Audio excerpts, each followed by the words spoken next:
Welcome to ராஜாவட்டி kitchen. நம்ம கிச்சனில் இன்றைக்கி நம்ம ரொம்ப ஈஸியான ஒரு ரெசிபி தான் நம்ம செய்ய போகிறோம். அதாவது சேமியா உப்புமா தான் நம்ம செய்ய போகிறோம்.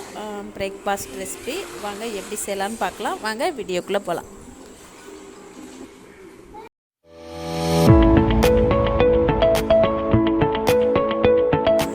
நம்ம சேமியா உப்புமாவுக்கு என்னென்ன பொருள்லாம் நம்ம தேவையான பொருள்னு பார்த்துடலாம். ஒரு பெரிய வெங்காயம் தொல்லிக்கு கட் பண்ணி எடுத்து வச்சுருக்கிறேன். நீல வாக்கில் கட் பண்ணி எடுத்து வச்சுருக்கிறேன். 2 மீடியம் சைஸ் தக்காளி கட் பண்ணி எடுத்து வச்சுருக்கிறேன். 3 மிளகாய் எடுத்து வச்சுருக்கிறேன். பீன்ஸ் கேரட் நான் வந்து சின்ன சைஸுக்கு கட் பண்ணி எடுத்து வச்சுருக்கிறேன். இந்த சேமியா பாக்கெட் தான் நான் வந்து சேமியா உப்புமா செய்கிறதுக்கு நான் எடுத்துருக்கிறேன். நம்ம ஸ்டவ் ஆன் பண்ணி கடாயை எடுத்து வச்சிடலாம். நமக்கு கடாய் சூடாயிடுச்சு. நம்ம ஆயில் சேர்த்துக்கலாம். கடுகு உளுந்தம்பருப்பு சேர்த்துக்கலாம்.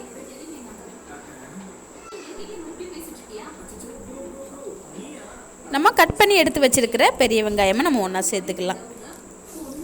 கூடவே மிளகாவையும் நம்ம ஒன்றா சேர்த்துக்கலாம். நம்ம காரத்துக்கு மிளகாய் மட்டும்தான் நம்ம சேர்க்க போகிறோம். அதனால் உங்களுக்கு எந்த அளவுக்கு காரம் வேணுங்கிறத பொறுத்து சேர்த்துக்கோங்க.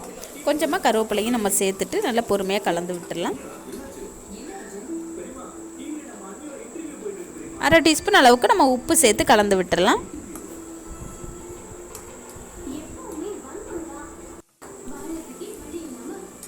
நல்லா பொறுமையாக கலந்து விட்டுடலாம்.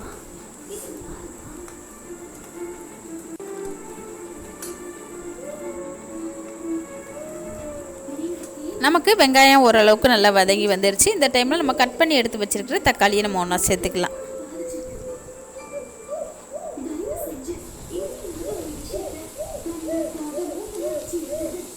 நம்ம 1/2 டீஸ்பூன் அளவுக்கு நம்ம உப்பு சேர்த்துக்கலாம். கொஞ்சமாக மஞ்சள் தூள் சேர்த்துக்கலாம். ஒரு 1/4 டீஸ்பூன் அளவுக்கு நம்ம மஞ்சள் தூள் சேர்த்துக்கலாம். சேர்த்துட்டு நல்லா பொறுமையாக கலந்து விட்டுடலாம். உப்பு மஞ்சள் தூள் நம்ம சேர்க்குறப்போ நமக்கு தக்காளி சீக்கிரமே வதங்கி வரும்.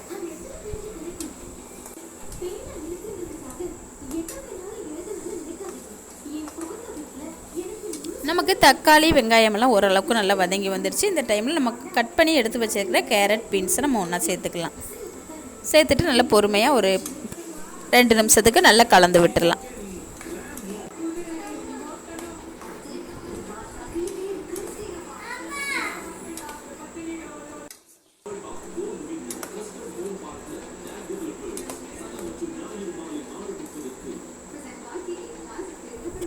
அவ்வளோதாங்க. நம்ம 2 நிமிஷத்துக்கு நல்லா கலந்து விட்டுட்டோம்.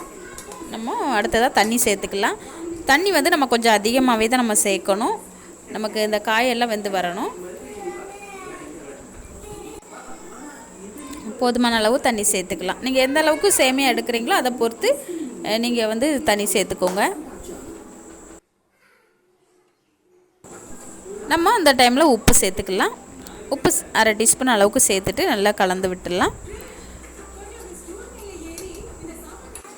ஆல்ரெடி நம்ம வெங்காயம் வதக்கிறப்போ தக்காளி வதக்கிறப்பெல்லாம் உப்பு சேர்த்துருக்குறோம். 1/2 டீஸ்பூன் அளவுக்கு நம்ம சேர்த்துக்கிட்டோம்னா சரியாக இருக்கும். நல்லா ஒரு வாட்டி கலந்து விட்டுடலாம்.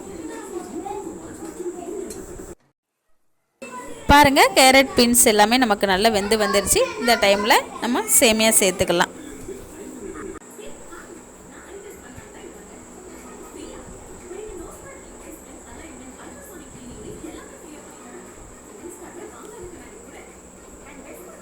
நம்ம சேர்த்துட்டு நல்லா பொறுமையாக கலந்து விட்டுடலாம்.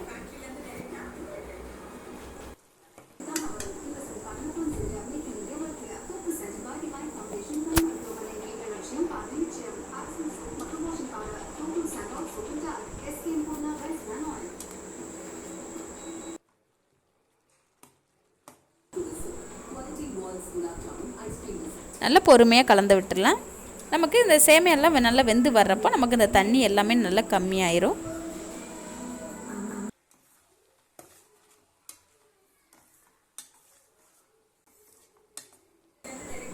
அவ்வளோதாங்க, நமக்கு சேமியா உப்புமா ரெடி ஆயிடுச்சு. நம்ம இந்த டைமில் ஸ்டவ் ஆஃப் பண்ணிக்கலாம். நம்ம ஒரு மூடி போட்டு நம்ம எடுத்து வச்சிடலாம். ஒரு 5 நிமிஷத்துக்கு அப்புறம் நம்ம எடுத்து பரிமாறிக்கலாம். நமக்கு பாருங்கள், நமக்கு நல்லா 5 நிமிஷம் ஆயிடுச்சு. பாருங்கள் எவ்வளோ உதிரி உதிரியாக நமக்கு வந்து சூப்பராக நமக்கு சேமியா உப்புமா ரெடி ஆகிருக்கு.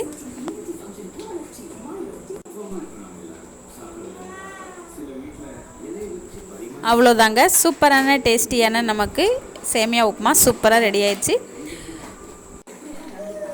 நம்ம இந்த கேரட் பீன்ஸ் கூட நம்ம வந்து பட்டாணி கூட நம்ம சேர்த்துக்கலாம். அவ்வளோதாங்க. இந்த ரெசிபி உங்களுக்கு பிடிச்சிருந்துச்சின்னா நம்ம ராஜாவட்டி கிச்சன் சேனலை சப்ஸ்கிரைப் பண்ணுங்கள், லைக் பண்ணுங்கள், பெல் பட்டனை ப்ரெஸ் பண்ணுங்கள். அப்போ தான் நான் போடுற வீடியோ உடனுக்குடனே உங்களுக்கு வந்து சேரும். பாருங்கள் எவ்வளோ உதிரியாக நமக்கு வந்து சேமியா உப்புமா ரெடி ஆகிருக்கு.